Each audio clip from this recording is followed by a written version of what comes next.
महावितरणच्या कारभारातील कार्यक्षमता वाढवून गळती आणि ट्रान्समिशन आणि ह्याचे जे लॉसेस आहेत T&D लॉसेस कमी करून ग्राहकांवरती अधिभार न टाकता महसूल वाढवण्याचे कोणते पर्यायी मार्ग राज्य सरकार अवलंबणार हे माझे स्पेसिफिक प्रश्न आहेत. सन्माननीय सदस्यांचे मी आभार मानतो की त्यांनी अनेक शंका या ठिकाणी उपस्थित केल्या, त्यामुळे महाराष्ट्राला या संदर्भातली वस्तुस्थिती ही समजण्यास मदत होणार आहे.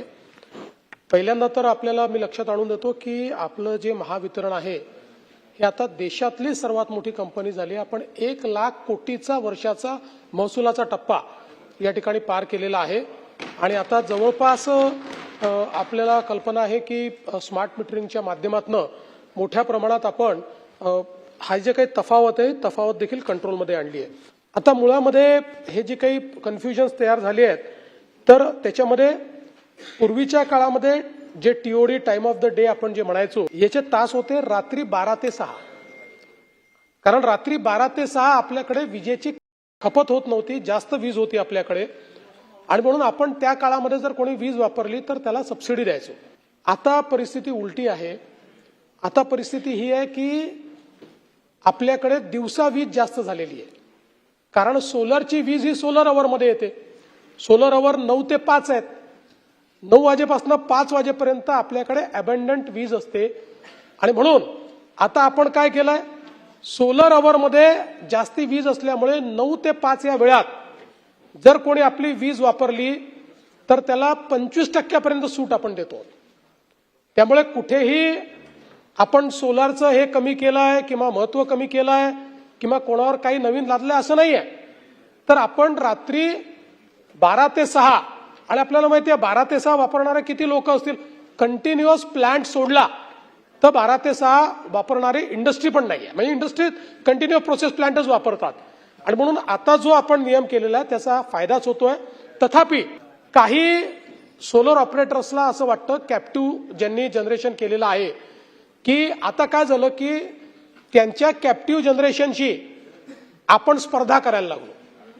कारण त्यांना कॅप्टिव्ह जनरेशनमध्ये जेवढा फायदा होत होता किंवा वापरण्यात फायदा होत होता, आता काही काही ठिकाणी आपली वीज त्यापेक्षा स्वस्त मिळते आणि म्हणून त्यांचा तो प्रश्न निर्माण झालाय. पण आपण जे सांगितलं त्याच्यावरचा उपाय हाच आहे. आता जसं आपण energy storage system, battery storage system करतो आहे, तशी त्यांनी बॅटरी स्टोरेज सिस्टीम केली तर त्यांना 24/7 कमी दराची वीज मिळेल. आणि म्हणून आम्ही देखील सगळ्यांची चर्चा करतो आहोत आणि त्यांना प्रोत्साहित करतो आहोत की त्यांनी बॅटरी स्टोरेज, आता बॅटरी स्टोरेज स्वस्त देखील झालेलं आहे. म्हणजे अगदी ₹2.08, 9 पैसे, 10 पैसे, 90 पैसे, ₹2.90 अशा परिस्थितीत बॅटरी स्टोरेज मिळतं आहे. त्यामुळे त्यांनी जर बॅटरी स्टोरेजवर ते गेले तर त्यांना हा प्रश्न उरणार नाही, त्यांच्याकरता उलट अधिक फायदा होईल. आणि आपण आता जी सवलत देतोय ती कोणाची सवलत कमी करण्याचा प्रयत्न हा आपल्याला त्या ठिकाणी करावा लागणार नाही. आता दुसरा जो विषय आपण या ठिकाणी मांडला तो मी आपल्या लक्षात आणून देतो की जे काही या ठिकाणी टेरिफ हे पहिल्यांदा MERCनी केलं होतं आणि ते टेरिफ त्यांनी परत घेतलं. त्याच्यावर विशेषतः अनेक स्टील इंडस्ट्रीतले लोक म्हणतात आमचं नुकसान झालं, कमी केलं होतं. पण एक लक्षात मला आणून द्यायचं आहे की जे आम्ही MERCच्या लक्षात आणून दिल्यानंतर MERCनी स्वतः आपली चूक त्या ठिकाणी ठीक केली. त्यामध्ये ज्या चुका आपल्याला आढळून आल्या त्यात वीज खरेदीचे जे अंदाज आहेत त्याच्यामध्ये मोठ्या प्रमाणात चुका झाल्या होत्या. आणि हा अंदाज किती, म्हणजे दरांमधली तफावत किती होती, तर जवळपास आपण जी एनर्जी खरेदी करतो यातले 80,000 कोटी रुपयाचे एनर्जीचे चार्जेस आपल्याला त्यांनी नाकारून टाकले होते त्यांच्या कॅल्क्युलेशनच्या चुकीमुळे, जे त्यांना आपण लक्षात आणून दिलं. त्यामुळे याने प्रॉब्लेम काय झाला असता, कंपनी डब घ्यायला गेली असती आणि पुढच्या वर्षी दुप्पट आपल्याला रेट करावे लागले असते. दुसरं, जो भांडवली खर्च आहे, आपण आपला जो MSKVY 2.0 आपली मुख्यमंत्री सौर कृषी वाहिनी, आरी पॉवर इव्हॅक्युएशनची जी काही योजना आहे, यात ग्राहकांच्या संख्येतली वाढ, नवीन मागणी इत्यादी करता ज्या पायाभूत सुविधा आपल्याला तयार कराव्या लागणार आहेत, नवीन ट्रान्समिशन काही कॉरिडॉर्स लागणार आहेत, काही ट्रान्सफॉर्मर्स लावावे लागणार आहेत, काही ट्रान्सफॉर्मर्स, तर याचाही जवळपास 55,000 कोटीचा भार त्यांनी नकारला होता. आणि TOD मध्ये त्यांनी या ठिकाणी बँकिंगच्या संरचनेत काही बदल केला होता. ज्याचा भार हा आपल्या इतर ग्राहकांवर पडत होता. म्हणजे आपल्याला मी सांगतो की आम्ही त्यांच्या लक्षात आणून दिलं की तुम्ही काय चूक करतात, तर त्यांनी औद्योगिक आणि व्यावसायिक ग्राहक जे आहेत यांचे दर 15%, 19%, 31% आणि 35% कमी दाखवले आणि त्याच वेळी कृषी ग्राहकांचे दर 30% वाढवले. तर ते त्यांच्या आपण लक्षात आणून दिल्याबरोबर त्यांनी सुमोटो ही ऑर्डर परत घेतली. ती परत घेतल्यानंतर त्यांनी या चुका सुधारल्या. पुन्हा त्या संदर्भात त्यांनी नवीन ऑर्डर, टेरिफ ऑर्डर जाहीर केली. ती केल्यानंतर काही लोक सुप्रीम कोर्टात गेले आणि त्यांनी सांगितलं की सुमोटो करत असताना देखील MERCने पुन्हा सुनावणी घ्यायला गरजेचं होतं.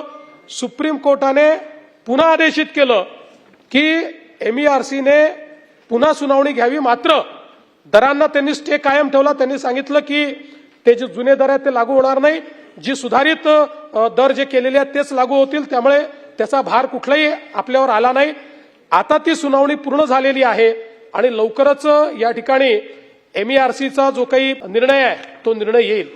आणि आता ही चूक किती झाली होती हे जर मला लक्षात आणून द्यायचं असेल तर आपल्याला सांगतो की मी नाव घेणार नाही, पण जालना जिल्ह्यातल्या या नवीन जे टेरिफ त्यांनी केलं होतं, जे चुकीचं टेरिफ होतं, एका कंपनीला जालना जिल्ह्यातल्या एका वर्षाचं बेनिफिट होतं 250 कोटी रुपये.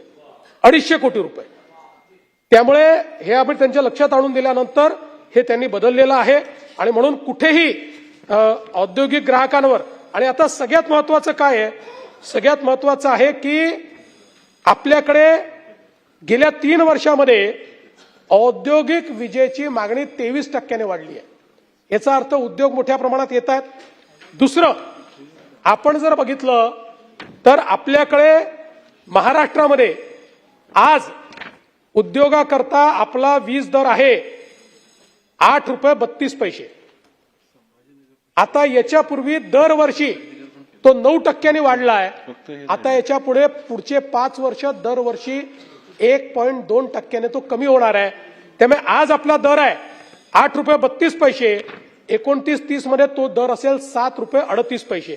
आता आपण इतर राज्यांची जरी तुलना केली आजच्या दराची, म्हणजे तो तर 29-30चा आपला दर हा देशात सगळ्यात कमी असेल. आजच्या दराची तुलना केली तरी महाराष्ट्र 8.32 रुपये आहे, तमिळनाडू 9.35 रुपये आहे, गुजरात 8.43 रुपये आहे, राजस्थान 8.13 रुपये आहे. त्यामुळे आपण जर बघितलं तर या ठिकाणी आपली ज्यांच्याशी स्पर्धा आहे अशा सगळ्या राज्यांच्या एकतर कमी किंवा त्यांच्या एवढाच आपला दर आहे.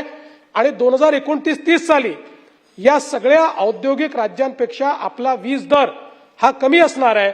आणि म्हणून मला असं वाटतं की या संदर्भात महावितरणने केलेल्या ज्या उपाययोजना आहेत त्या उपाययोजनांमुळे राज्याच्या ग्राहकांना स्थिर आकार म्हणजे 5 वर्ष त्या ठिकाणी कुठली वीज दरवाढ होणार नाही अशा पद्धतीनं हे मल्टी इयर टॅरिफ आपण तयार केलेलं आहे.